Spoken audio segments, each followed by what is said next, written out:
morning, Reaper peeps. Happy Monday. Happy Monday. Well, at least I hope it was a happy Monday. I hope you all had a good 4th, or if the 4th was just kind of anticlimactic because all the fireworks were canceled, which, you know, all of the dogs out there who hate the 4th of July are very happy about, and the cats. Hopefully you at least had a nice long weekend, or at least a weekend of sorts, and we will get back into the swing of things. I remembered to prime my dumpster, but I need to figure out what I want to do on all the sides of it. So today we are working on Rocky instead, because some of you had mentioned that you wished I would work more on Rocky. So cuteness. Hello everybody. Hey Mathophile, and of course Dragon Eye, condolences on your kitty. That's really hard. I've had to say goodbye to a couple of pets at this point, so I totally feel you. And Cervantes, and Margaret, and everybody. Rocky helps everything, really, all things considered. But yeah, so we thought, I'm gonna have to fix him, you know, now that one side of his face is happy and one side of his face is angry. I have to decide and settle on which face I prefer.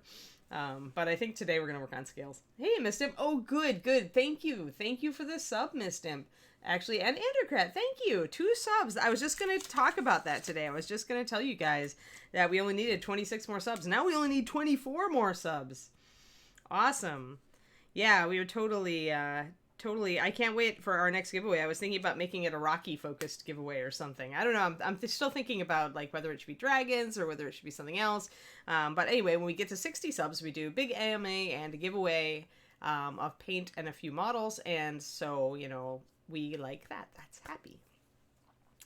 And awesome. Yeah, and thank you, Androcrat, for your sub. And you're both 7-month subs. Awesome!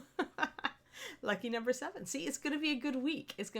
Kiri got me up early this morning, but I actually still feel fairly bright and alert and shiny. So yay. Apparently my weekend was at least a little rejuvenatory? Yeah, we'll just say that that's a word.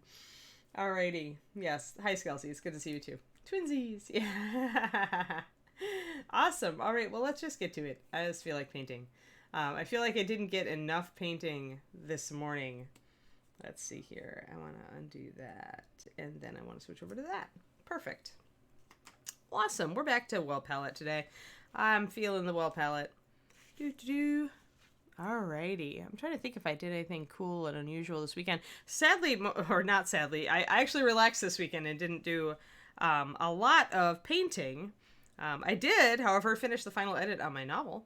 So guess who's looking up literary agents now and getting ready and writing her query letter? Yeah, this chick. So that's exciting and nerve-wracking and going to be terrifying soon. Because we all love rejection, right? And you know that you're going to get a crap ton of rejections when you start sending out your new novel. So that's where I am today. That's why I'm trying to keep positive and energized, right? Yeah. Oh, Corinico, yay! Another sub. Sweet. You saved it. Thank you so much. Awesome. Now we only need 25 or 23. Yep, 23. I'm making a note. I'm keeping a note. So yeah, maybe we'll do, if this keeps working and we keep hitting our goal really fast, maybe we'll go 100 subs and do an even bigger giveaway. Because that's the thing, is I have the sub goal determines the size of the giveaway. So if I get a big sub goal and we hit it, then we can totally get a huge giveaway, and I can go a little crazy and give away half of Ed's stock, right? Yeah, like he does every week. But yeah, it is awesome. I'm so psyched. Actually, this novel, I originally wrote the first draft, most of the first draft, all a long time ago, like 2011. NaNoWriMo was when I started it, and then it went through at least 3 rewrites trying to get it better. And some of my writing friends were like, you know, you should just give up on it. First novel doesn't work out, blah, blah, blah, blah, blah. But I kind of believe in it. So I spent a long time and I made it a lot better, I think. So it's really what I wanted it to be now. So we're ready. Now we'll see if the agents and publishing universe deem it acceptable or if I'm going to go indie. So, you know, it's fun. It's exciting. It's awesome. Yeah. So yeah, if somebody wants to publish me, you guys are going to be the first to know. Hey, hello Image of Betrayal. Hey Harlex, good to see ya. All right, so let's see. I think I actually mixed Asmodeus with a bit of walnut last time we started. So we're working again with the Pathfinder line. I just noticed I needed to touch up behind his ear. Apparently Rocky doesn't watch behind his ear, or at least he doesn't base coat behind his ear. His mommy dragon should definitely give him a good talking to about that. It's basic dragon ear hygiene to do this. So, oh yeah. Yeah, Twisted Elm.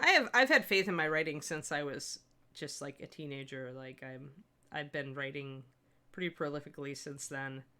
And I've always had a lot of faith in my writing. So now we'll see. I won't count myself a failure if traditional publishing doesn't want me. I mean, then I can refocus on indie. But for now, we're gonna try. We're gonna try the traditional road. Labrowski, good. Yay. Oh yeah. Big beefy monster for sure. On that Bones Dragon. Well, I'm glad you're enjoying your wall palette. Good. Yeah, remember to use bigger paint puddles and a bit more water in your paint so that you can take advantage of the paint consistency. Oh no. What did I just do? Oh, I grabbed the wrong color. Ha ha ha. Oh boy, apparently I am not awake. I thought I was awake. Yeah, we're doing walkie. Astro Squee, I have been very much I want to be traditionally published person for a very long time. Since I could conceptualize the fact that writers actually wrote books, and that's how I got all the books that I loved. So although indie, as they call it, this is not self-pub anymore. It's most people call it indie publishing, kind of like indie musicians. But it's a changed landscape. But I really don't want to, like, settle for that. Like, I really want to give this a try. I've got a list of probably over 100 agents that handle, young adult fantasy out there, and I'm started my researching yesterday. So I believe firmly that there is an agent out there who will love my book, and that I will not need to just publish it myself on Amazon. I know. There's also a lot of... You guys might not be aware of this, but it's actually the industry's changing so much. Like, there are some reputable literary agencies now who will help you self-pub to the point where they will, make sure your book gets a really good launch, like a high, quality cover and blurb and all the stuff, and and good e-file and all that stuff, and all them, they'll help you do it. Like, there's a whole bunch of, it's no longer just self-publish on Amazon or traditional publishing. There's so many little things in between now. It's kind of weird and overwhelming. But yeah, so I don't know. I mean, yeah, I could always, and if nobody wants it, yeah, I'll probably end up doing that. Amazon is not, Kindle Unlimited is actually pretty cool these days, here as a platform. So you were into Anne before it was cool. Yes. Yes, indeedy. Well, we shall see, right? I'll keep you guys posted. Like, I'll let you know when I get my first rejection. David said, he was like, oh, we should have had a celebratory dinner to, like, for you finishing your final edit on your book. And then he's like, no, we'll do it when you get your first rejection, or when you send it out for the first time. So we'll celebrate all of that. You have to keep positive. You have to know that rejections are coming and just deal with them. It's just an opportunity, right? You're doing what you want to do. It's like moving out here and starting to work for myself, right? Doing this, although I'm still part-time employed with Reaper, but I don't have a regular full-time job anymore. It's just the Patreon, which is kind of scary. But if it's what you wanted and you believe in it, then at least you're working towards your goal of being, more or less self-employed, independent.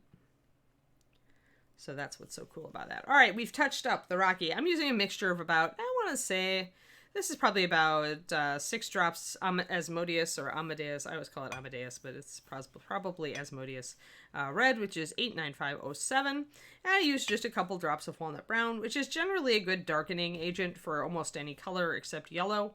If I want to really kind of mute and soften down a color, I'll usually add walnut. It works really well with greens, with blues, and with reds, and purples, technically. Yellows and oranges, not the best color. Those are a little bit wonky, though, all the time, right? Yeah, soften the blow of the first rejection. Go to dinner. Exactly. That's it, Chibi. Yes. Celebrate your failures. Because life is a full of them, right? And sometimes they lead to better things, though. You got to always remember that you may fail today, but then that may open the door for something awesome tomorrow. So you got to focus on that. You got to focus on the awesome. Alrighty. I didn't use any water. Yeah. Well, the Bralski, if you're putting like 6 or 8 drops into one of these, even if you're using a big brush like this, one brush full of water is a couple of drops. 1 and probably 2. Yeah, so that's about 2 drops of paint. And that's with a big brush. If you're using a smaller brush, it's only like 1 drop of paint, relatively speaking, like a drop like you would get out of a dropper bottle. You don't have to be too precise. That's why I usually give the formula as, 2 drops or 2 brushfuls, depending on your size of your brush. So you don't have to worry too much about that. And I've gotten a bunch of water into that well, and I don't want to drop paint into it. Haha. But yeah, you get your most mileage out of the well palette when you are using thin paint. If you're using thick paint, there's no reason not to use your wet palette and a larger brush, especially when you're doing dragons. Because if you're just using thick paint, the wet palette may work better for you because it's not going to dry out in the well. But it's when you start to thin your paint just a little, and I mean, I believe you should thin your paint just a little even for base coats. That's when you really get your mileage out of this well palette, because that's when you're like, I need a big puddle of wash and it needs to be at exactly this consistency while I do all this dragon. Then you can build what you need, right? Or if I'm highlighting and I want it, just good enough to blend, and I want to be able to do, a nice transition between my dark red and my medium red. So I need this thinned a little bit to get that. Then your well palette will keep that at the perfect consistency. So... all right. Yeah, and yeah, you also could just buy them from Reaper. And Reaper sells a 3-pack of empty dropper bottles, which are useful for mixing up additive mixtures that you like, or just to make a water bottle and then a couple of extra paints, colors, like custom colors if you want to. Or in my case, I keep several dropper bottles of water around, because I always lose one or I run out in one and then I have to grab my next one. So I've got 2 empties I have to refill. But yeah, so I mean, having a little extra never hurt anybody. So I believe in the 3 dropper bottle pack if you really can't find anything else. Let me see. Speaking of which, where is... there's another. I knew I had a full dropper bottle. When I get down to like 2 empties, I'm like, oh, where's my other one? So yes, I have 3 dropper bottles filled with water, guys. So yes, now I can refill my other 2. I need to put that on my to-do list today. I don't know. Did I miss a spot on Rocky's back? There's some shine. I mean, this is the wing. This is where the wing goes in, so there's a tiny little spot there I maybe missed, but it doesn't really matter because I think I was thinking about painting these big scales in a different color entirely. I think too often we just let ourselves paint a dragon entirely in one color, when in actuality there's all sorts of opportunities for cool color patterns. So I was thinking I might actually paint his back scales either a dark blue or a black, to make him a little bit different. Because otherwise it's just a lot of red, and you're like, red is cool and all, and you can make it look different through keeping dramatic shading and highlighting. But yeah.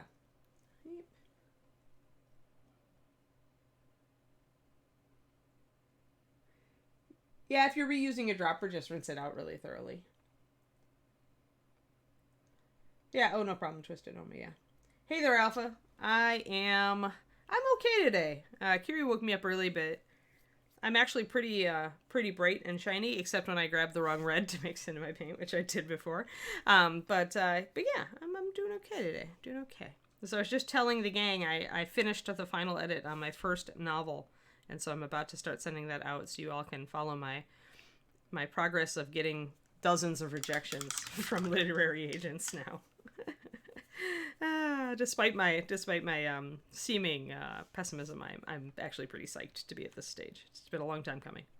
All right, let's see here. We want highlights. So we've got Asmodeus, and that's our first highlight. And we can really remember we just paint this on over. We don't worry about the scales yet. We want to just get our highlights down, and we don't want to worry about the scales. And I'm going to ignore this area right here because, of course, I've got to put his arm on still over there. So we're mostly going to be looking at the back here.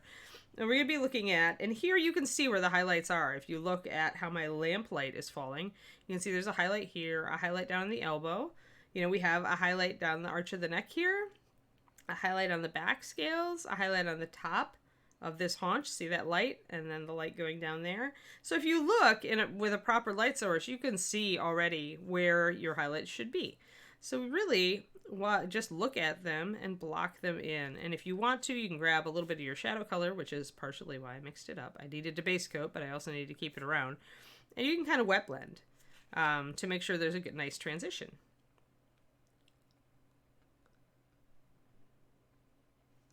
And you want to just keep highlighting where you can see the light falling on the model. This is where it's nice to have kind of an overhead light, or even in my case, it's a sideways light. I have my ring light up here. It's a big, bright ring light.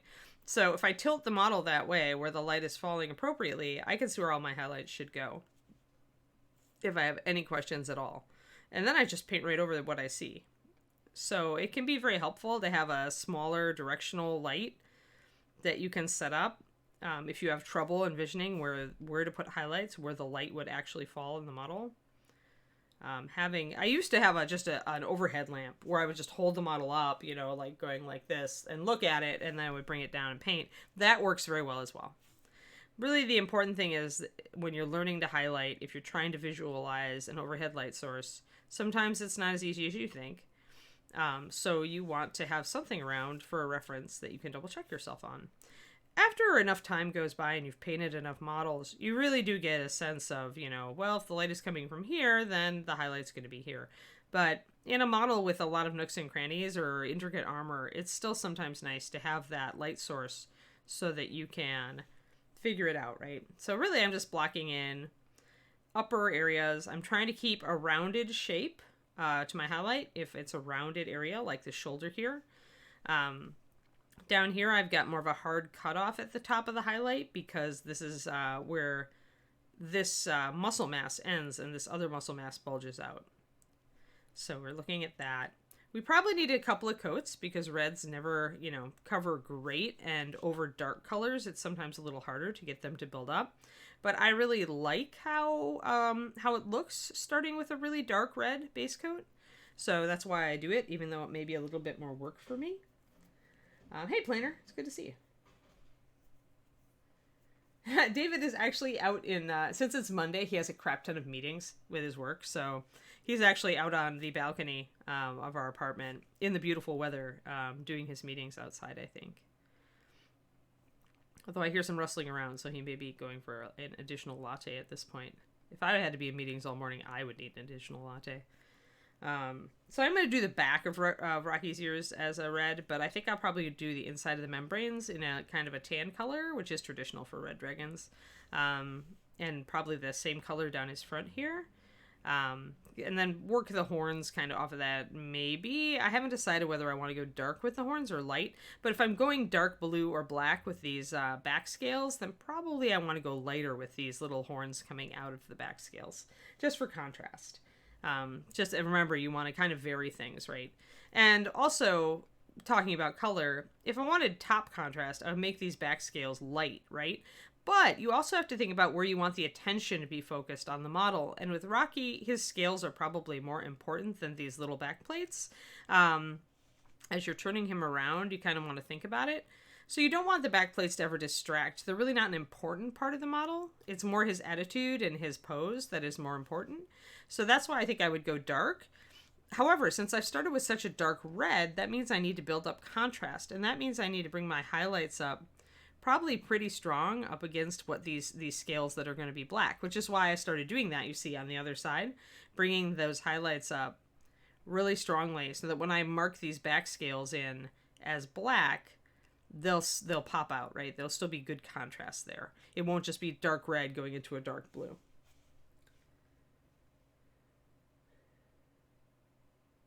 Gergie, that'll be for Justin. Justin is actually driving home right now. Monday mornings he is at Reaper, so he cannot see your request right now. So wait until he pops back in, or toward the end of the stream, and then contact him that way. I don't have much say in it because this is, you know, I'm still working for Reaper on the stream. So anything that you want to do, you got to run by Reaper rather than me. And that is way cool. But yeah, Justin is not currently present.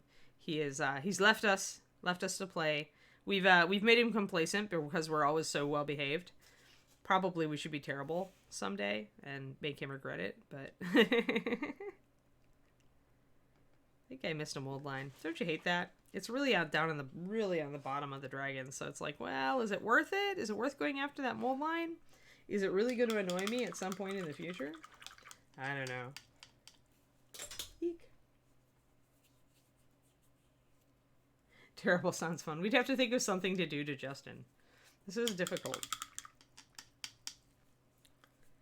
Also, you know, Justin has been having power outages at home, so I don't know if I want to grief him right now. I think he's probably being griefed by the universe. Alright, I am going to get out my knife and see if I can take off this little mold line that I just noticed at the bottom of the figure. It's really annoying me right now. Once I shade the heck out of it, it'll disappear and it wouldn't annoy me, but it is picking up the light. So I just use my knife, a really sharp tip, and just kind of scallop that edge away. It's really down low, so it's not like it needs to be a great cleanup job. You just got to take that out of there.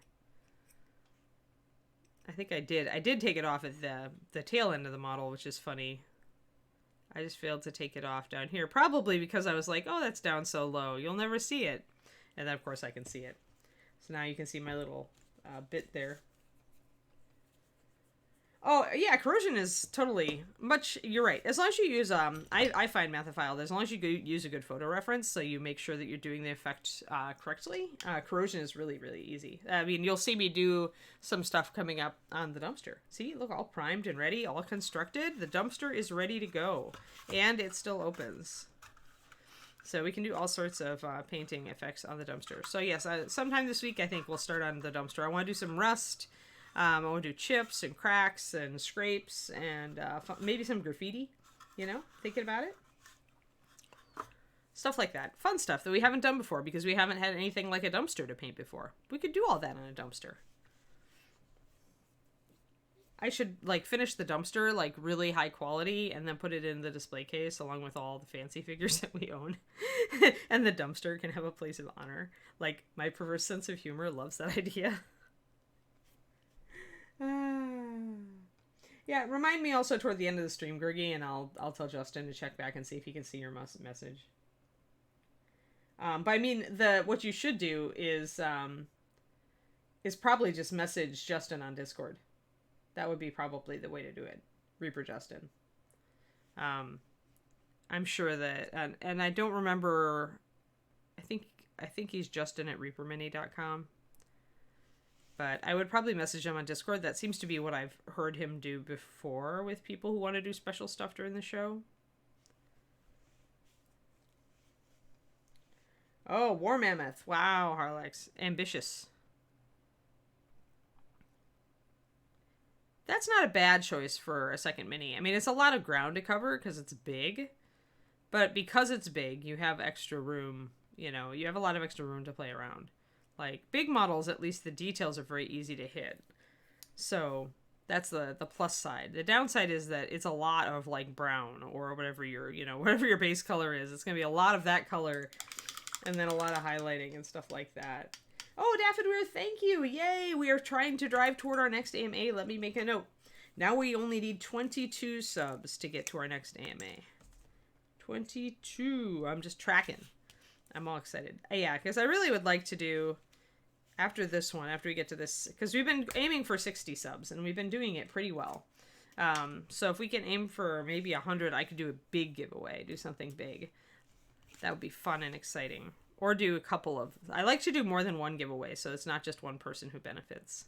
So shooting for a higher number, proving we can shoot to a higher number, means that I can maybe do something exciting. I like exciting.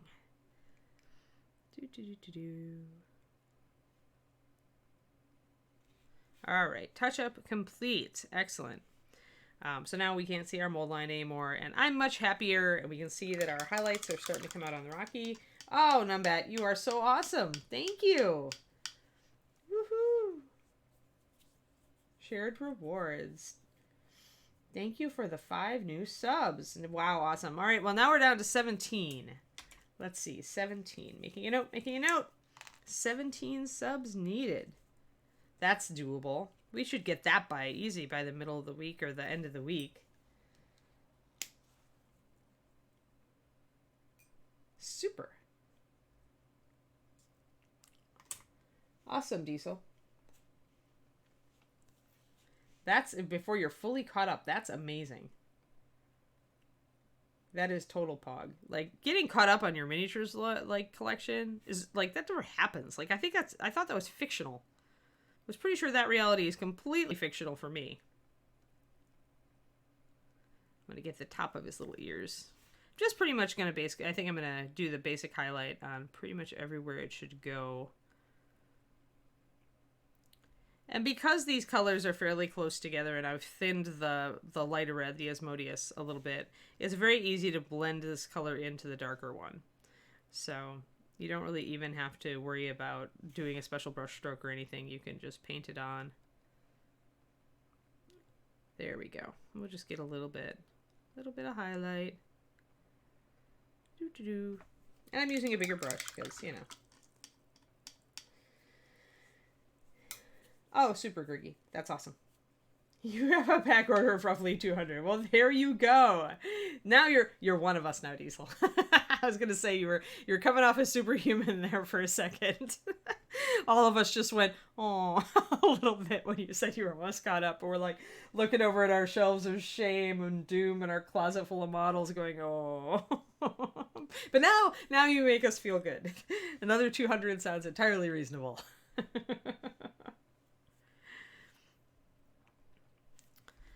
You know you're in a room full of miniatures geeks when 200 extra miniatures sounds reasonable. It's awesome. All right, I'm going to grab a little bit of water, just a tiny bit. I didn't really fill my brush up. I just dabbed it in there and got a little more.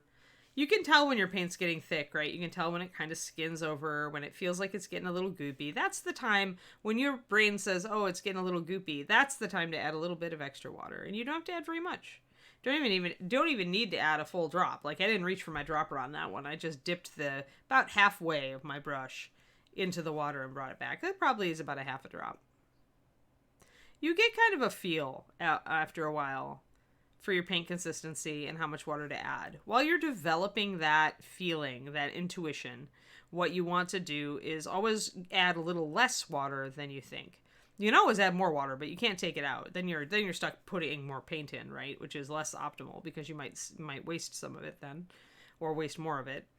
And so I always find that if your paint is feeling thick, just be very cautious about adding water. Just start in small increments.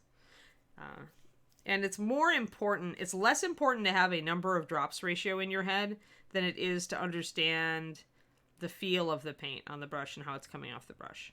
So don't get obsessed with thinking about the number of drops. Like, anybody who gives you a number of drops of water to paint mixture, unless they are dealing with a very specific thing, like if I'm telling you the number of drops that I added to here to get this paint consistency on this model with this color, then fine. But as far as anybody trying to tell you, oh, Master Series, well, for layering, I use this number of drops of water and this number of drops of paint. That's really not useful because it's going to change with every color.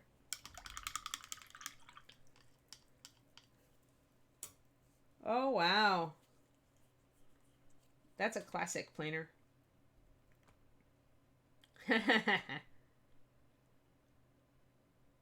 Yeah, I really trimmed down my collection before I left Texas, Nomadsy, because I had a limited amount that I could move, because once they gave me my quote, I had to kind of watch it.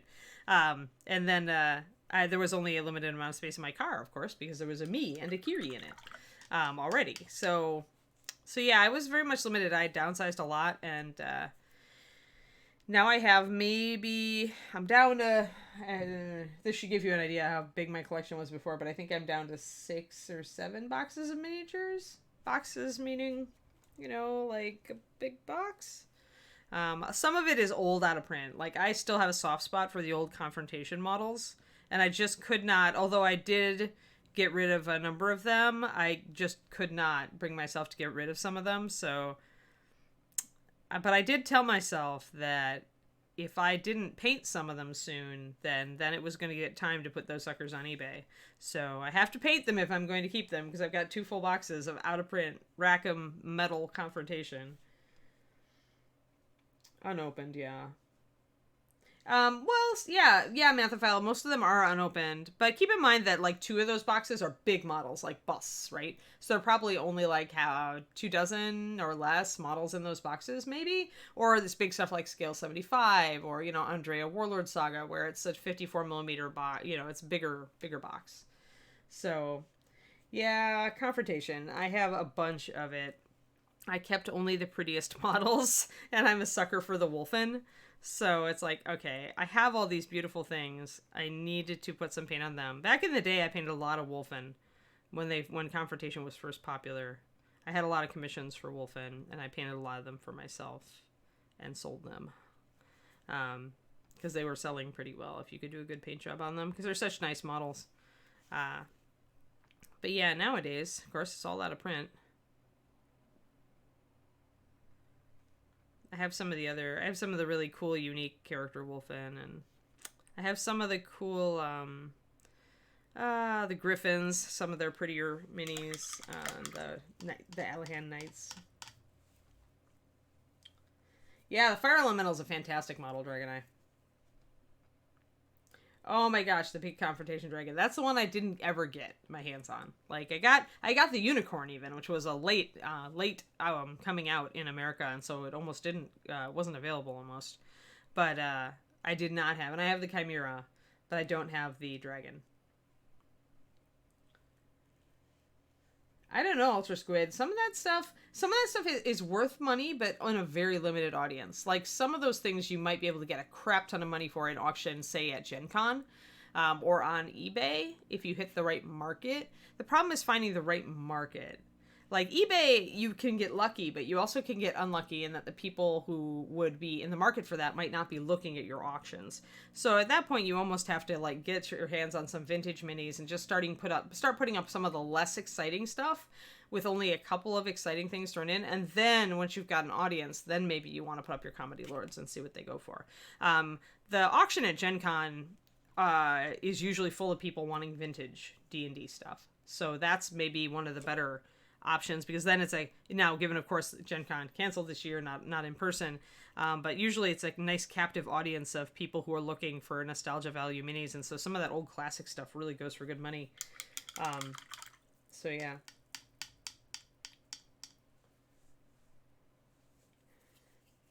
Yeah, mostly though these days I've trimmed it down to most of my models that are pending are big minis, so 54mm and up.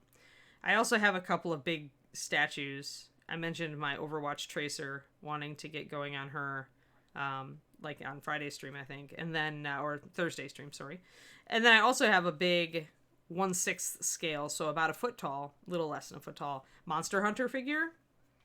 And she's really pretty. She's the Kirin armor set.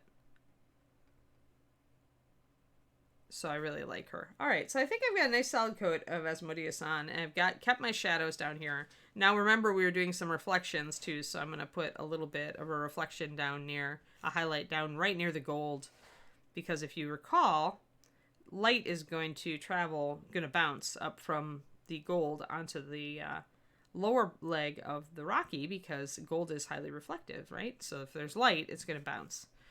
Technically, that means I got to get bottom part of the tail as well. Right down to the bottom, where I remove that mold line.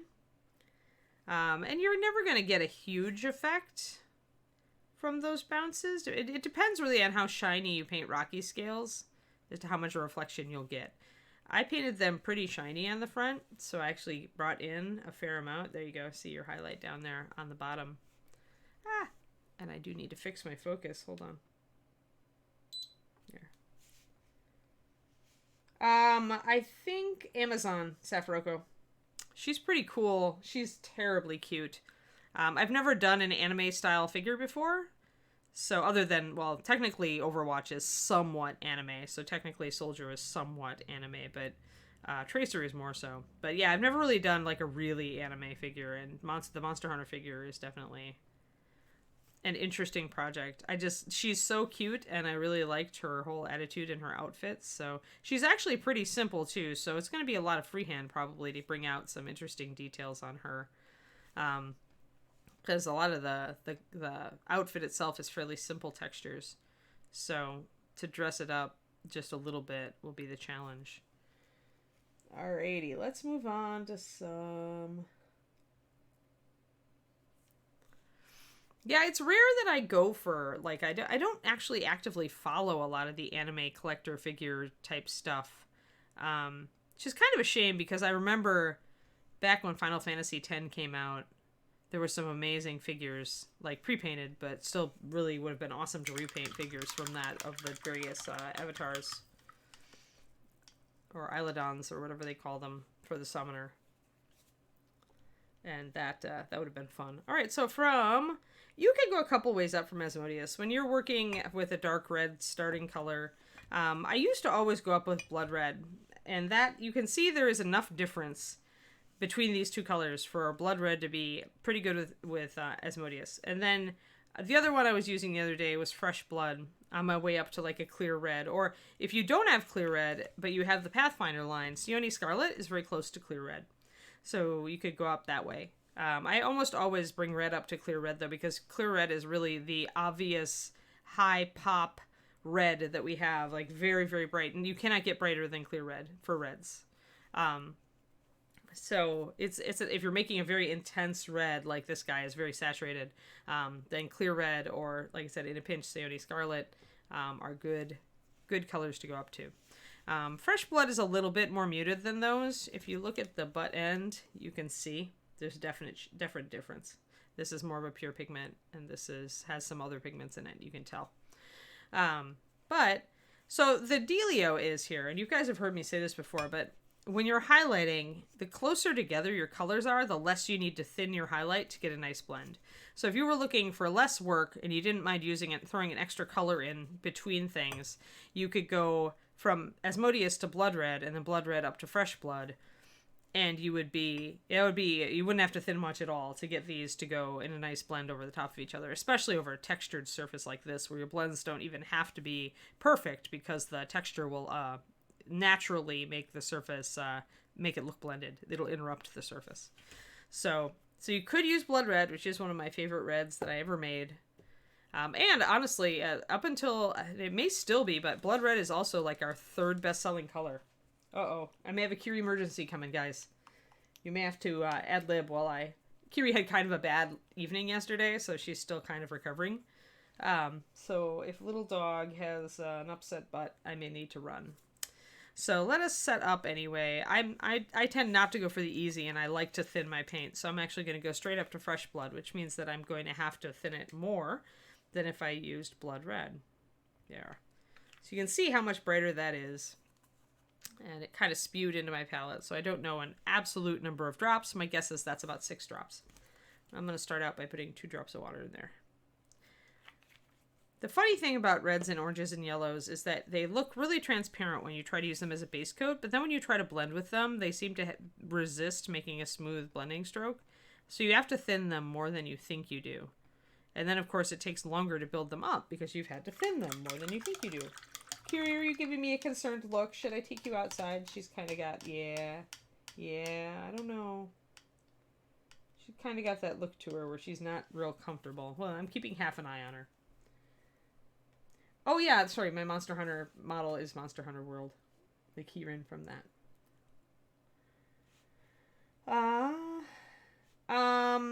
If you want to take it orangey, Phoenix Red is very orange, I'm groaning, but it also is a little bit, it's a little bit muted. It depends on if you want to go really bright or if you want to go more rusty.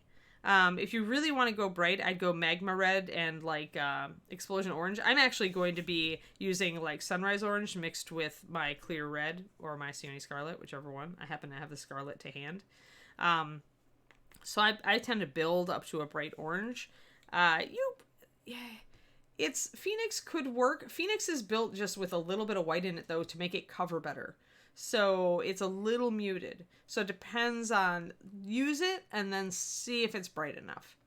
is kind of the thing there. That whole succession of blood red to phoenix and everything, they're all meant to work together. They're all just a tiny bit muted. They're not not screaming eyeball bright. I mean, they're not, clears or anything. Whereas some of the other oranges and things that we've got, like explosion and lava orange and magma red, those are very close to clears. They're very saturated. So you've got kind of this step thing where you've got some colors in the line that are really bright, really saturated, like lava, explosion, and magma red. And then you've got kind of a step down where we went a little bit more for coverage, and so we went a little less intense. And that would be like the Phoenix red, the fire orange. And the Bones line is kind of midway. Like, you get better coverage out of the Bones line because of the technologies that I was able to employ.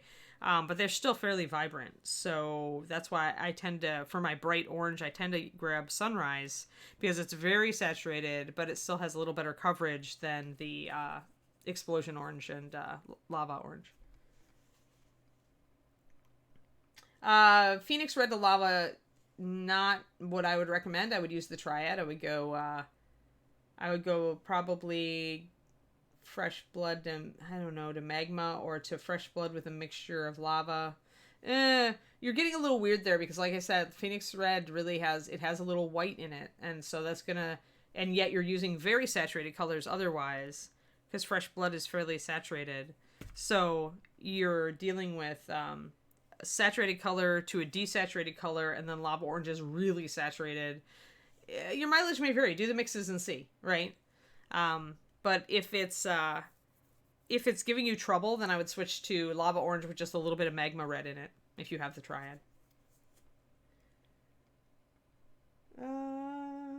Yeah, all the cons this year are going to fall to the plague, guys. I mean, come on, look at how spiraling, look at how our numbers are not falling with infections, right? And a lot of those people are going to recover just fine from it because a lot of them are younger people, but, I don't blame conventions for not doing the in-person thing this year. I mean, we had to cancel our dog show, our national dog show this year, my group, just because it's just the safest way. You don't want to encourage people to travel right now. You don't want to be responsible for if somebody comes to your show, catches coronavirus, goes home to their elderly grandma, and then she dies, right? Nobody ever wants to hear that has happened. And so, it's gotta be that way this year. It's gotta be that way. And then we'll kind of see, I think, toward the end of the year, we'll see how it's going and make our judgment calls for next year. Okay, so I'm going to shrink my highlight now with my fresh blood. I'm a 3-to-1, and I'm going to see if it blends really well. The 3-to-1 paint to water has some transparency to it, so you see. So it might be good enough. Yeah. Yeah. I know, all the awesome drinking and kibitzing in person is hard to lose. But, be safe. Find cool ways to hang out. I mean, I'm really sad right now because I moved to a new place and, I would love to be inviting local friends for, dinner parties, right? Because I love to cook.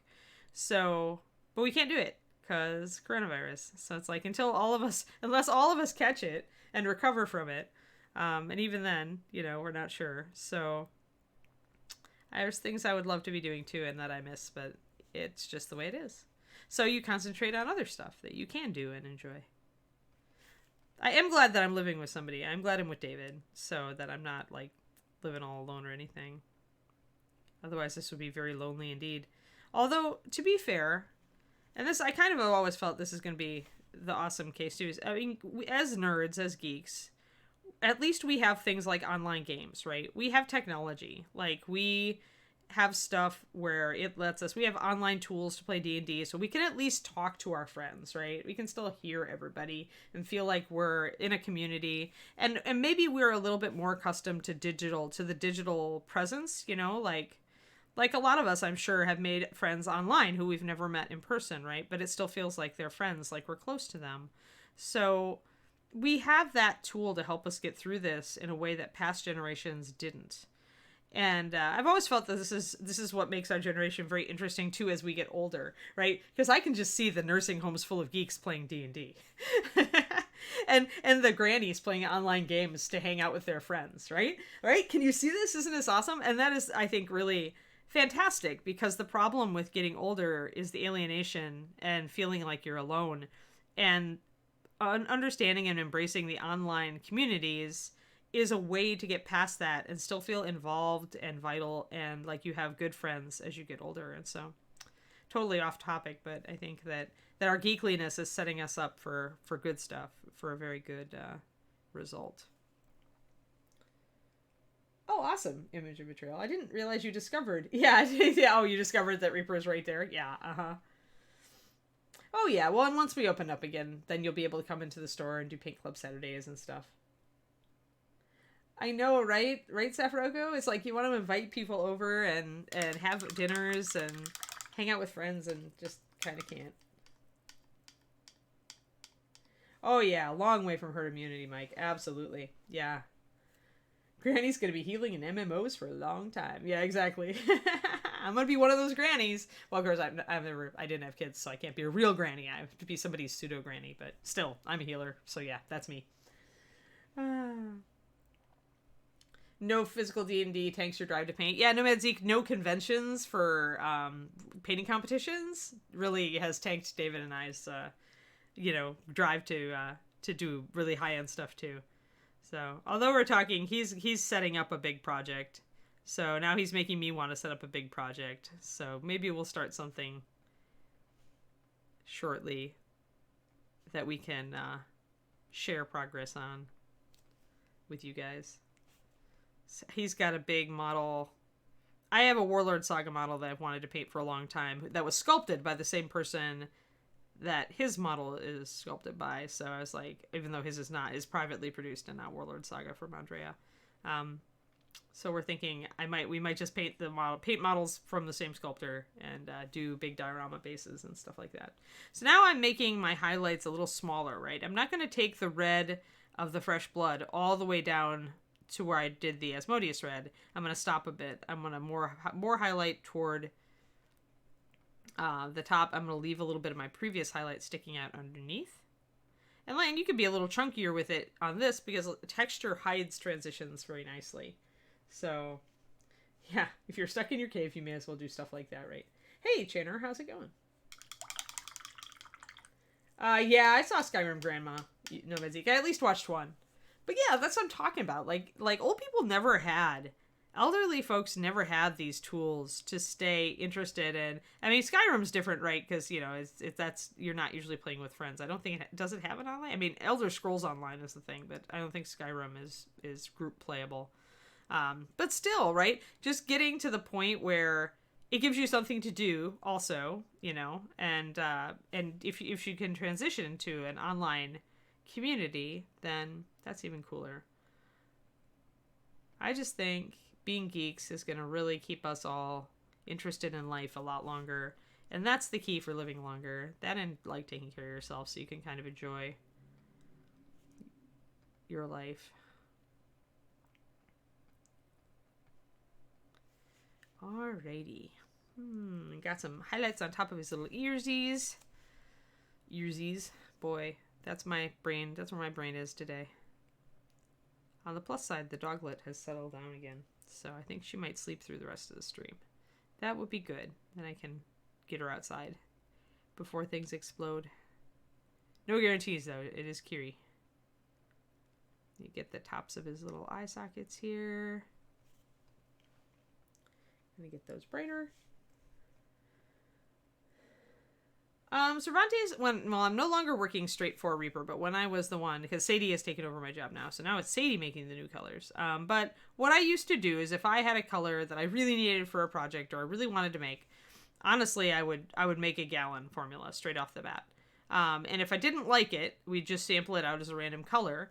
And if I did like it, then we'd keep it around and turn it into a released color for something like Kickstarter. So, but honestly, if Ed comes up and says, hey, we need 16 or 12 new colors for ReaperCon, then, the turnaround can be very fast indeed. It doesn't take that long. Usually, when I was doing paints for Pathfinder, I could make 3 new colors, formulate 3 new colors or 4 new colors a day. in gallon formula. And I mean, you could get that bottled pretty fast, except that, you know, the paint department is always in the middle of production for other stuff like learn to paint kits. So you always had to kind of program, you had to kind of fix the schedule. But I mean, it's very easy, very fast. Depending on what it is, Cervantes. I mean, obviously for the Kickstarter stuff, it's taking, you know, you guys won't have paint in bottle for over a year from the time I made it. Because a lot of those colors I had made even a couple months previously, just because I like wanted to make them, and I knew that eventually probably we'd have a Kickstarter that I needed to make new colors for, so we could put them out at that time. But then there's also times where Ed's like, you know, we need a new holiday color, or we need this or that or the other thing. Like some colors have been extremely fast turnaround. If it's like a new holiday color in a bag, it could be at just a few weeks, right? You just need to be able to figure out the formula in a gallon, translate it into a 3-gallon to make sure that the formula works convincingly, adjust what you need, and then just you can produce it. Then it's just getting it into the assembly line.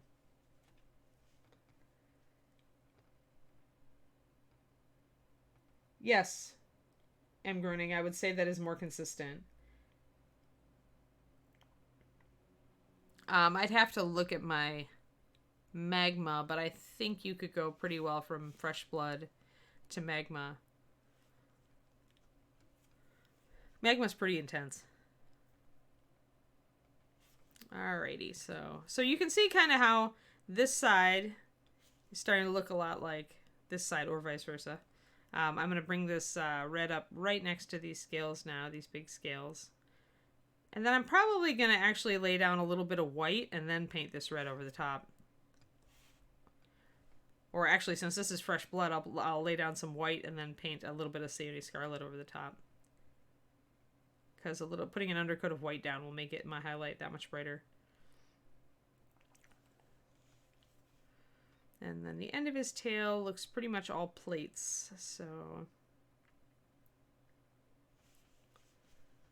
I think I need a little bit more of this middle color. Are there particular colors that are difficult to get consistent or saturated enough? There's no problems with...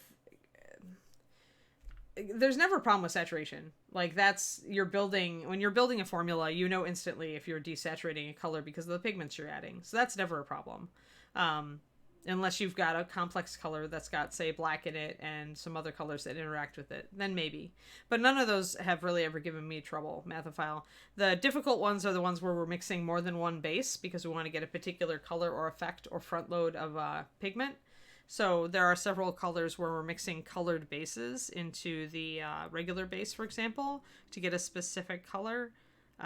It's just a little bit different because some of our colored bases employ pigments that we otherwise don't have on the wheel or have in a different form that works slightly different. So, like, my favorite color, my least favorite color because it's so hard to match is peacock green, because it mixes 3 different bases, I think. And it's just, the blue is so strong and yellow is so weak, it's very difficult to hit that right. But yeah, there's definitely colors that are harder to mix. I mean, are harder to match.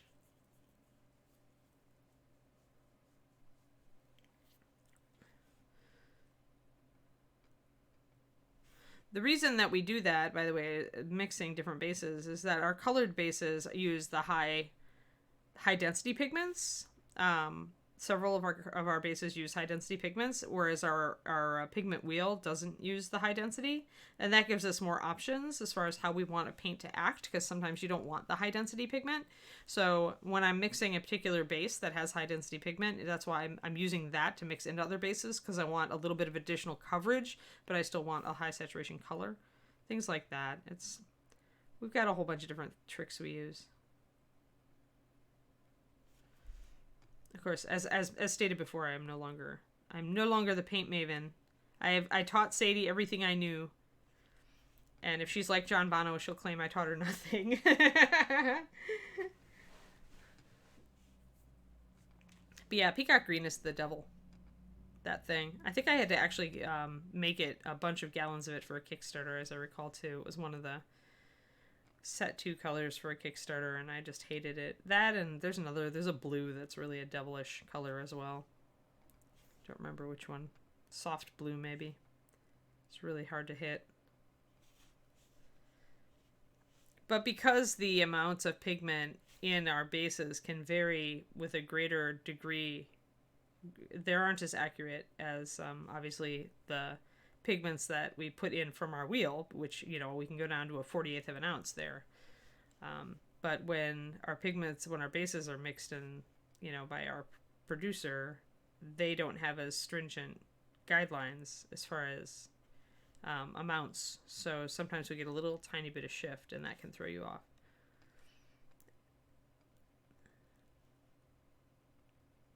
Which is why Ed always says we should just do the whole thing in-house, but then we'd need a big mixer to get resins into solution and things like that. And we'd have to mess around with surfactants. And essentially, I don't know that it's worth it. Like, had I still been at the company, and if it had been, like, you know, 10 years ago and we decided to do it, I might have had the time and ability to try to jump into that deep chemistry end. But at this time, we'd have to have a paint chemist on staff to do it. I don't know that that's worth it.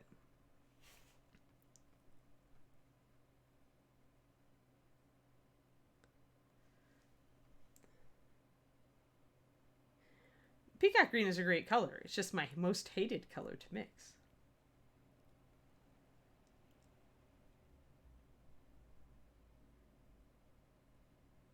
Yeah, Ed is absolutely correct.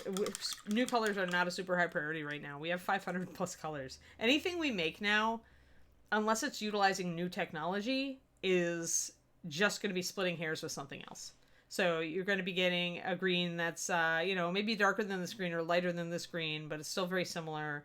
You know, there's still directions we can go that we haven't gone, but a lot of the directions we could go are going to be super muted colors that aren't real useful for you guys, right? You can't just think about a new color. You also, if you're me, and I posted a thing on my Patreon, I think for the new year about this, it's got to be useful. You got to be able to think of a use for this color.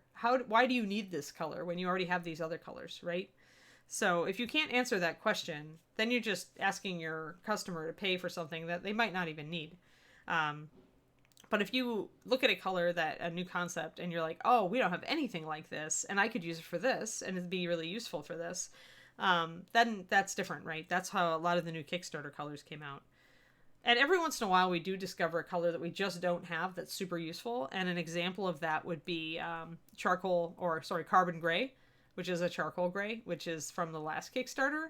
It's a really, really dark gray, to the point where what I wanted was a dark gray that was light enough that you could put a black wash over it and then have it look like you highlighted black. So it's a quick black. So carbon gray from the Kickstarter with a black wash over the top should dry so that it looks like you've highlighted it very slightly with dark gray, and overall it should look black. And that's just a great fast painting tool. So, and I wanted a charcoal gray in the line. It always seemed like I was always mixing stormy gray with black. So things like that. That's the kind of idea where you're like, okay, that color we need in the line. But so many colors are just splitting hairs.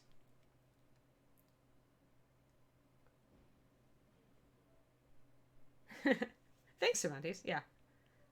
Oh, Anne's Patreon is not working. But thank you though. Thank you, Zuo, for the reminder that I need to plug my Patreon.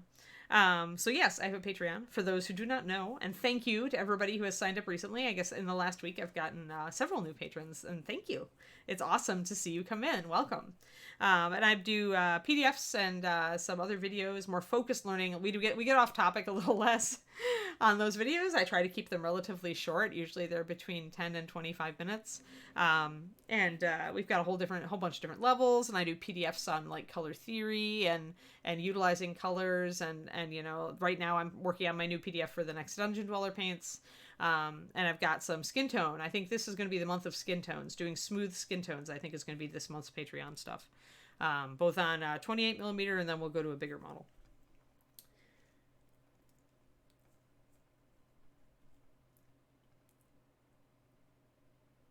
I think we have a good range of ages in general in the Reaper group. I know we have some people who are, you know, I'm in my late 40s, so I'm kind of in the middle of all you guys.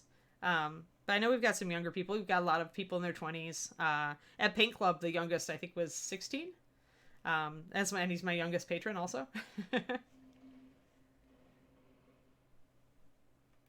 Midlife crisis is just an excuse to buy more models, Gergie.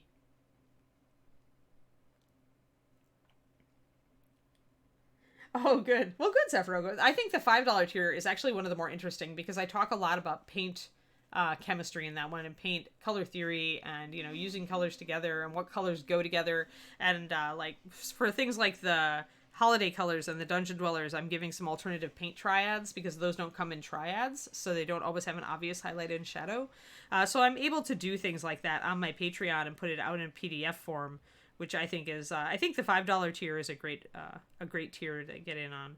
And then if you want more specific tutorial stuff, I'm shifting my $10 tier to be more advanced stuff slowly, as I work on like competition pieces or things that could be purposed as competition pieces. Oh, I see Kiri is restless. We may have a dog emergency. Oh yeah. No, maybe she's just kicking in her sleep. Oh, she keeps giving me the alarm, and then she like settles down again, and I'm like, oh, do I have to get up? Do I have to get up? Silly little dog. All right, well, let's do some white underpainting. You could also just go up with white if you wanted to do pink highlights instead of going into the orange realm. Let me put my white way over on the side here. I'm not sure. Why didn't the Patreon command work? Huh. Sometimes the commands get a little wonky. Actually, I don't mind if I get a little bit of red in this white. Oh, is there a Justin? Yes. The Justin returns! Hey, Gergie had something for you. He sent you a Discord message. You should look. Yes. Actually, I'm talking to him right now. Oh, excelente. And for some reason, my aunt's Patreon command is not working. Yeah, maybe it's broken today. Twitch is weird. Oh, and we got lots more subs, Justin. We're down to needing only 17 subs, so we got 9 subs this show. Yeah. We had Numbat was super generous and gifted 5. So, and a lot of people saved their resubs. So, for the Ann show, the Ann and Justin show. Till we do our AMA and giveaway, Gaston Corky.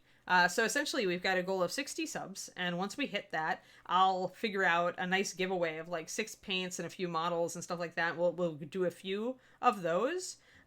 So we'll do an AMA, and the questions for that you can put onto the Reaper Discord and the AMA section. And then like at the beginning, middle, and end of the show, we do giveaways. So we get a knowledge bomb and a stuff giveaway. I was just talking to them all. Yeah, and Patreon not working so great. Yeah, my Patreon command has been unwired. Somebody unplugged it. But yeah, so I was talking to them, Justin, about maybe doing, even if we come up with an idea for a really big giveaway, making like 100 sub goal 1 month and seeing if we can hit it. Oh yeah, that would let us do something. Yeah. That would let us do something really big and exciting. Like Ed does every week. Absolutely. So I got more of a pink here, guys, than I got a white, but it does bring up. This is an example, actually. Although I'm just drawing a pink highlight line here. Let me get some Sione Scarlet. So you can highlight your red with white without it going to pink. And there's a secret to how you do that. So maybe I'll show you guys. Hold on. Oh, there we go. Now we got it. Yay! Hey, Inara. Hey, Pendry. Good to see you. Everybody is coming in. So you can highlight with pink. And then maybe it looks a little bit... Usually if you highlight with pink, what's going to happen is your red looks a little colder, right? Because you're taking it usually up to like a clear red or a Sione Scarlet. And then you're taking it up with white instead of a yellowy or orangey color. And so that can make it look a lot colder than if you're doing it with yellow. Then it makes it, obviously, it look very warm, right? So sometimes you want that. Sometimes you just don't want to go up with orange. And so you go that direction. But there's always the chance that you're going to maybe look a little bit too pink. Maybe it's a little bit too cool for you. Or it just has gone a little bit too pink because your highlights are maybe a little bit too big. But you still want highlights. So what you can do is block in your highlight and then glaze with a clear red. And just do a really thin glaze. You don't want much at all. You're not really trying to do anything else except shift the color just that much away from pink, away from highlighting with pink. So let me get this kind of mapped in with some white. So that looks very, very pinky right now, even though there's only a tiny bit of pink. If you're, looking for pink, you're going to see it. So let's do that. And then, yeah, that's very pinky. All right, so that looks pinky. So let's grab, Pat's the bot. Good bot. That's right.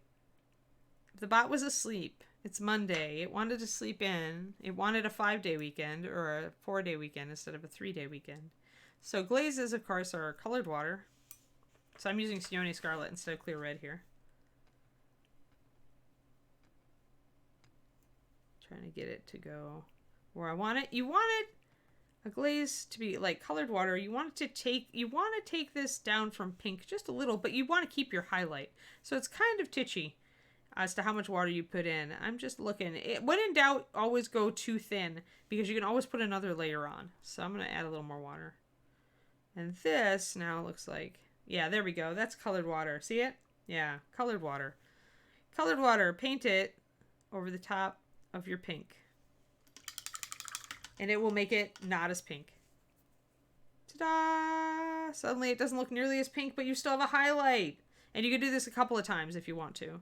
Eventually you will take your white highlight down enough that you might have to redo it. But it allows you to highlight with white instead of yellow, still get a bright highlight, and have it look red and not pink. Ta-da. Yeah, I mean, if you're intending to be pink, that would be great, right, Inara? But if you're not intending to be pink, but you don't want this warm orangey red, because a lot of people don't like red highlight with orange. They feel that it's not really natural, and they prefer the cooler red look of highlighting with white. So that is why I'm showing you this. Ta-da. Awesome. So yeah, so we're only 17 subs away from our AMA and giveaway. So remember to go to the AMA channel in our Reaper Discord and drop. There are some really good questions in there already, but feel free to drop some good stuff. Any questions you like. Doesn't matter. It's an AMA, so you can ask me about Kiri. You can ask me about what my favorite national park is. You can ask me about, what my favorite dinner is. You can do whatever you want. Or ask me about paint. Any color of paint. You can be like, this is my favorite color of paint. What's a new highlight and a new shadow for it if I want to try something different? That is also a legal type of question. Or do you want to know, what's my favorite green? Or what green is the best green to use for this? Or that? Or the other thing? Stuff like that. Go for that. So, all right. So now we're not going to go that. We are going to go up to an orange. It's kind of a compromise. Lava orange and explosion orange are more saturated, but sunrise orange is a nice compromise color. It's still quite saturated, but it does have a little better coverage. So often I will use sunrise when I'm highlighting red these days. Oh, good, Gergie. I'm glad you enjoyed it.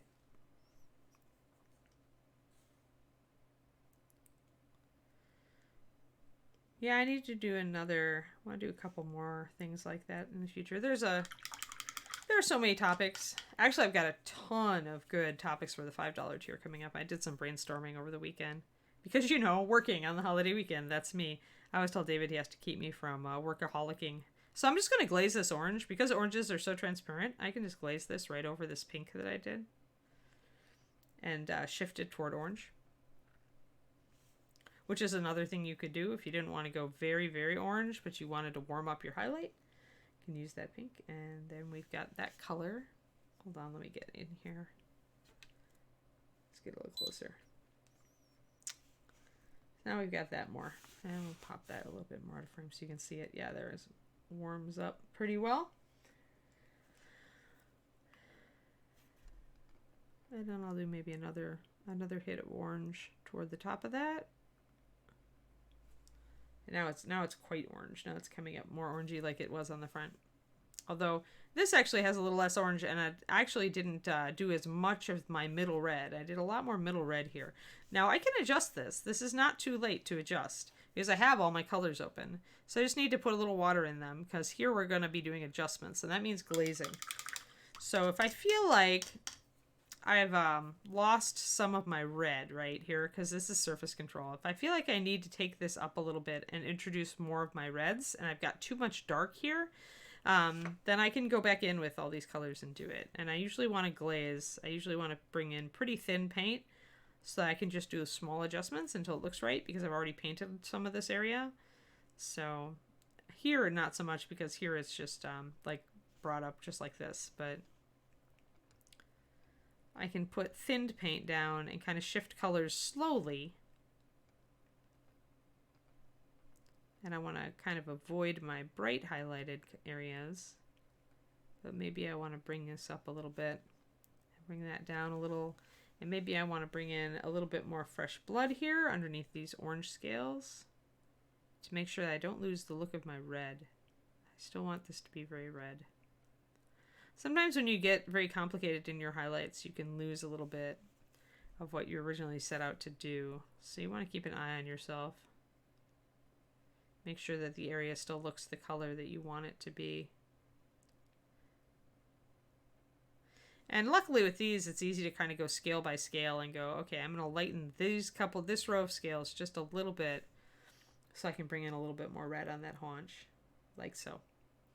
And I glazed a little bit of a thinner Asmodeus over this really dark band here to make it a little bit more red. And I can highlight this scale back here. There. I still want my dark shadows. I still want it to look like a really rich dark red. But I want it I need some of that red to still show. I can't like cover everything with this really dark color and then this orange, and then it'll just look odd. So got to keep an eye on the proportion of the area you cover with your midtones. And a lot of people, it's a very common mistake to lose your midtone, what I call lose your midtone, which is you're highlighting and you're shading and you cover over almost all of your midtone color with your highlights and shadows, and suddenly it looks really weird and it doesn't look the color you wanted it to be. And that's because you've lost all of that middle color. You have to leave a lot of the color that you want it to look.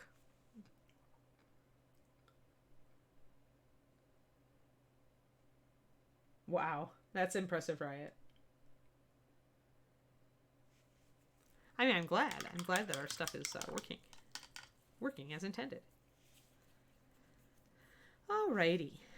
So yeah, and then we can bring up, I think I brought this front, this is around the time, this orange, when I'm starting to do the orange is around the time when I start to highlight individual scales more. So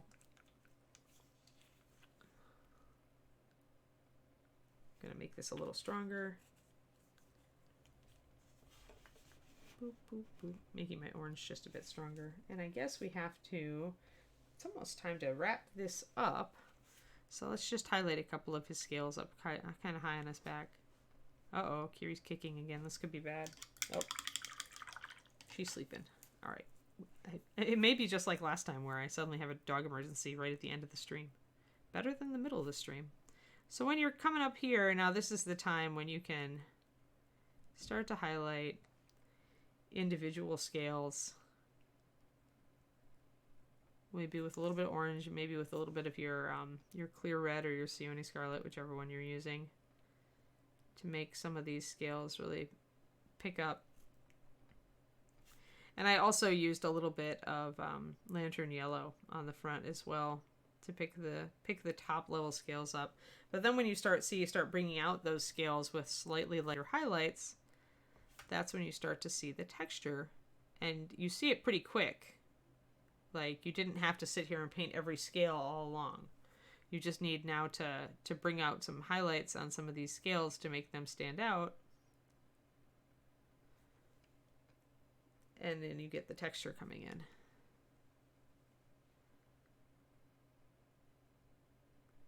And some of these scales are pretty dark, and so I might need to use my Sione Scarlet or my Fresh Blood to highlight them a little bit first.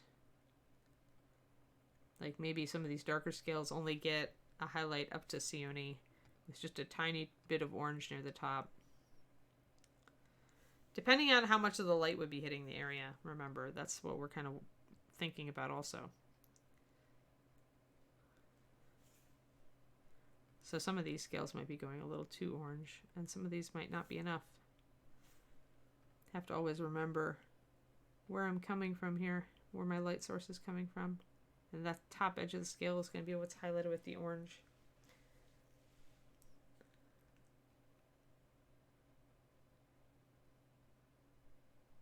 Um, the end of the tail here, MC, is all these top plates, and the top plates I'm going to do in a different color. That's why there's not more highlight. I also haven't brought my edge all the way down, but I mean, it would end kind of there. When I was looking here, it looks like all of this is underneath the tail. All the little scales down here are underneath the tail, and the top is all plates, so that'll all be dark. But I mean, the other thing is I'm working with this area mostly because it's bigger, right? But yeah, you would bring your orange highlight just down all the way down to there.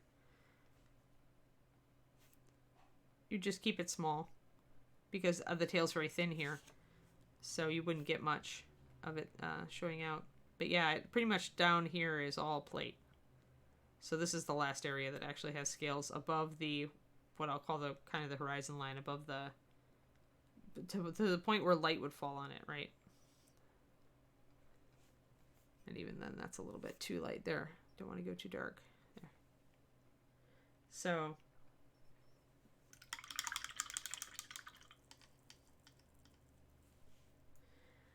Gergie, well, on the front, if you'll look, I was trying to do more of an NMM look.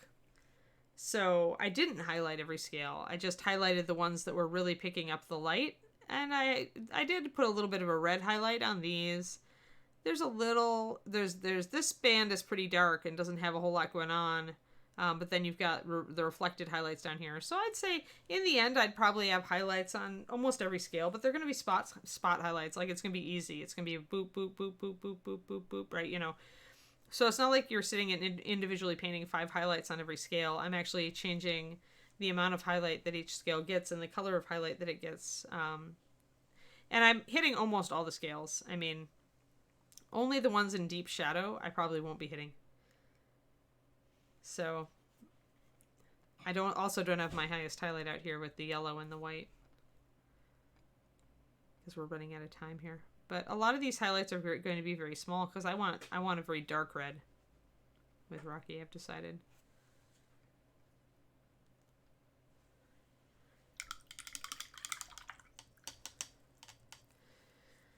But yeah, I mean, that's kind of the point here of doing this blended highlight and shading, though, is that you don't have to necessarily hit every scale. Where the shadow is falling, you shouldn't need to do more than maybe hit an edge here or there, if that. And not even with your highest highlight. So in a way, doing this blended sort of thing saves you a bit of work.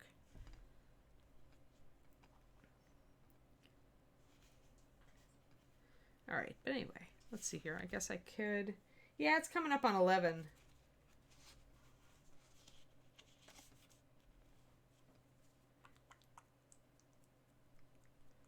I was about to say Quantum. This is the show we used to get away from the news. Here we do not talk about news. Here we talk about cute dragons. This is the way it goes. This is my channel and I'm sticking to it. Okay, it's Reaper's channel.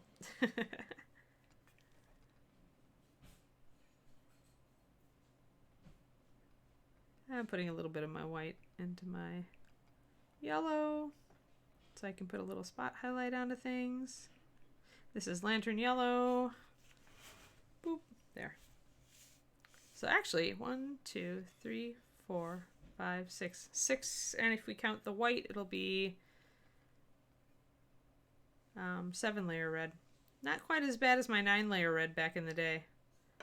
But I do use a lot of different colors in red, as you can tell.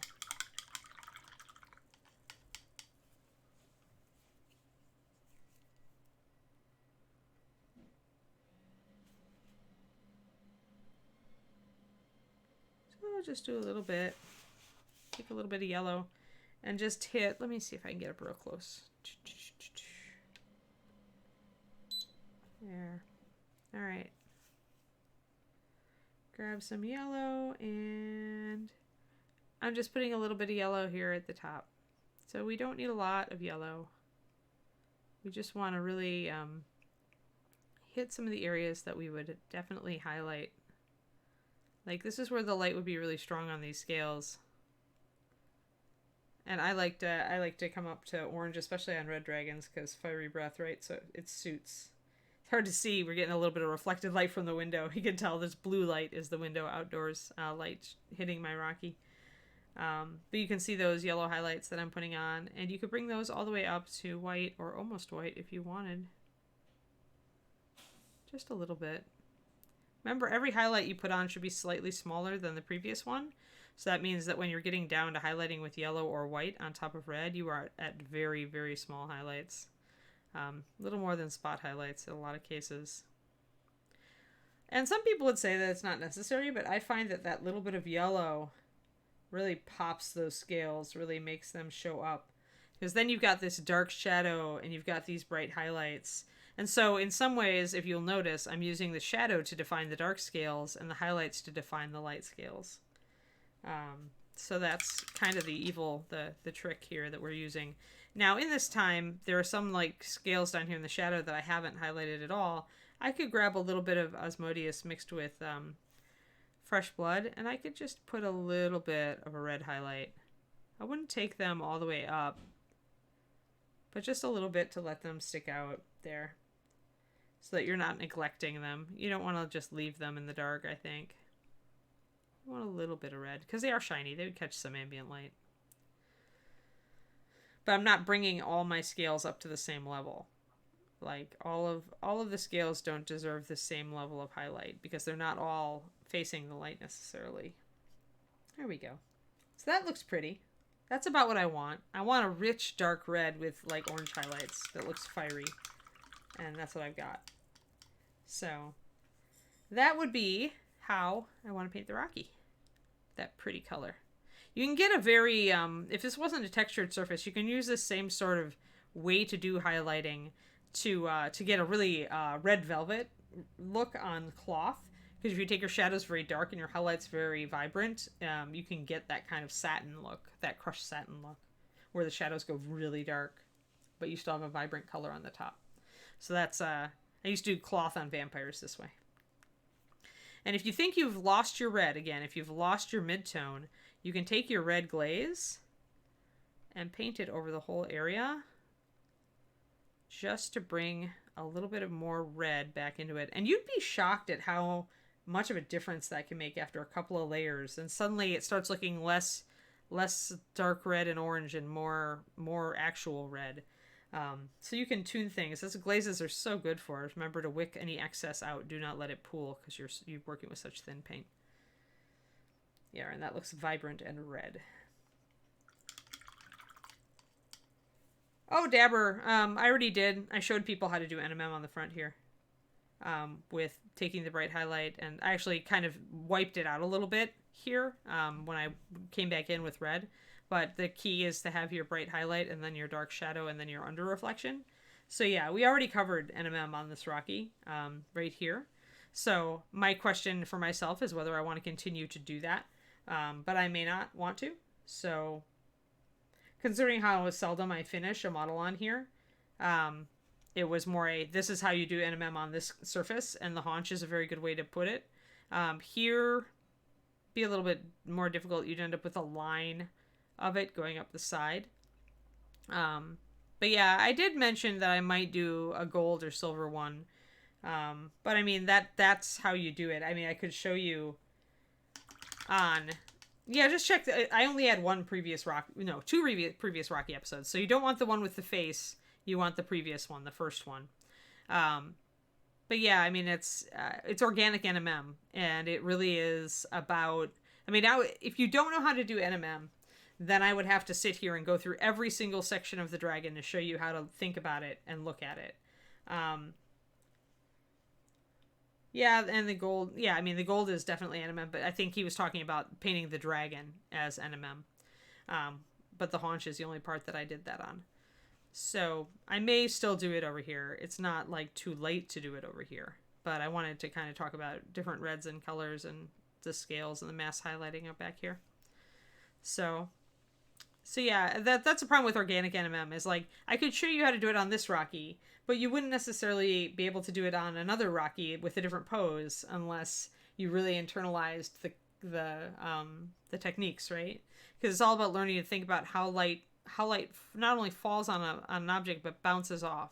because that's where your highlight is, always where the light is bouncing toward your eyes. So where the surface stops tilting toward the sky and stops tilting toward the ground, that angle, if it was a mirror, would be reflecting light at your eyes, and that's where your highlight goes with that, with organic NMM. So this, doing a Rocky in NMM gold or silver or copper or what have you, is probably one of the most difficult NMM challenges you could ever do.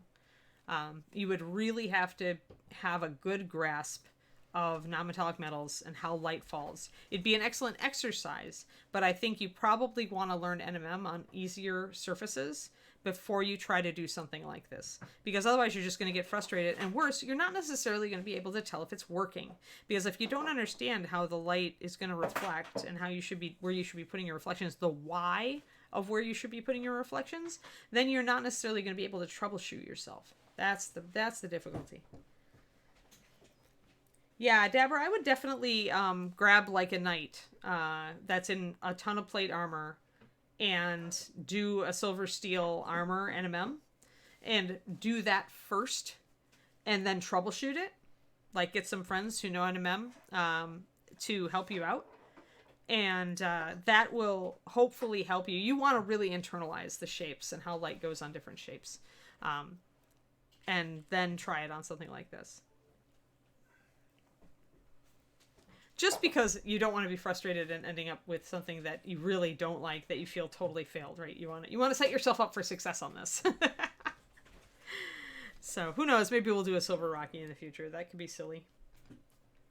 Sky Earth Chrome Rocky. Anybody? No, let's not. I mean, this is a tiny dragon, but it would still take forever. Yeah, it's true, Mathophile, though everybody's got a free card.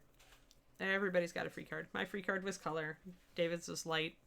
There are people whose free card is freehand. They're just really good at it out the gate. They start a couple of... what I like to say is it's not necessarily that they are naturally awesome at it, but they started a couple of rungs up on the ladder. So for whatever reason, I just came out the gate like loving color and having a really good kind of grasp of colors looking good together. And David visualizes light really well, and much better and easier than I can. So it's like we start a couple of rungs up there, but everything else too we need to learn. So you probably are going to find, as you explore your painting existence, that there is going to be a particular technique or a particular concept that you really do well. And so you start maybe a couple of rungs up, and it could just be because you love it, right? Maybe you're really good at realistic basing because you love plants and rocks. You know, it could be just that simple. But then everything else, yeah, it's just practice. Just practice. Get your toolbox down. Remember to get your fundamental skills down, your mechanical skills, and then work on your conceptual skills while you're developing those. So things like, how does light fall, like I was talking about here. Always be thinking about that. Rocky is actually a very good subject for this, because you can really see the different masses, and you can see where light would be falling and where the hide would pick up light.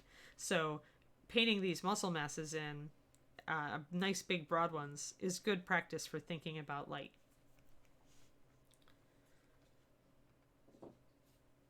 Yeah, Riot, if it doesn't look like metal, well, then what you might want to do is look up examples of the model painted by someone else and see if you can figure out, just step by step, take it plate by plate or whatever you were painting.